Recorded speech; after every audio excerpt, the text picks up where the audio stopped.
सुबह की पहली किरणें गांव के खेतों पर सुनहरा रंग बिखेर रही थीं। हल्की हल्की धुंध अभी भी जमीन से लिपटी हुई थी और दूर से बैलों की घंटियों की मधुर आवाज सुनाई दे रही थी।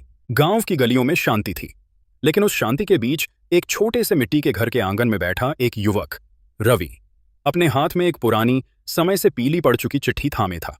उसके हाथ कांप रहे थे, आंखें लाल थीं और चेहरा गहरी सोच में डूबा हुआ था। यह चिट्ठी कोई साधारण चिट्ठी नहीं थी। यह उसके पापा की आखिरी याद थी, जो 20 साल पहले कारगिल की बर्फीली चोटियों पर देश की रक्षा करते हुए शहीद हो गए थे। रवि ने गहरी सांस लेकर चिट्ठी खोली और उसमें लिखा हर शब्द जैसे सीधे उसके दिल में उतर रहा था।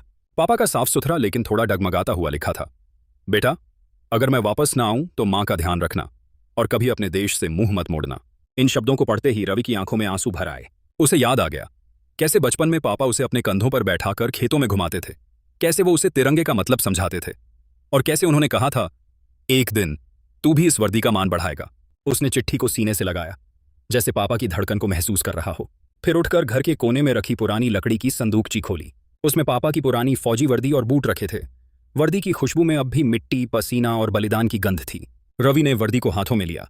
उसकी उंगलियां कपड़े के हर धागे को महसूस कर रही थीं, जैसे पापा की बहादुरी उसमें जिंदा हो। उसने धीरे धीरे वर्दी पहनी, आईने के सामने खड़ा हुआ और उस पल उसकी आंखों में आंसू नहीं बल्कि गर्व और दृढ़ संकल्प की चमक थी। बिना देर किए उसने अपना छोटा सा बैग उठाया, दरवाजे की चौखट को छुआ और गांव की पगडंडी पर चल पड़ा। रास्ते में हर कदम पर उसे पापा के शब्द याद आ रहे थे, देश पहले, बाकी सब बाद में। दूर क्षितिज पर सेना भर्ती केंद्र का बोर्ड दिख रहा था। उसके कदम अब सिर्फ चल नहीं रहे थे, वो दौड़ रहे थे, जैसे वो सिर्फ अपना नहीं बल्कि अपने पापा और देश का सपना पूरा करने जा रहा हो।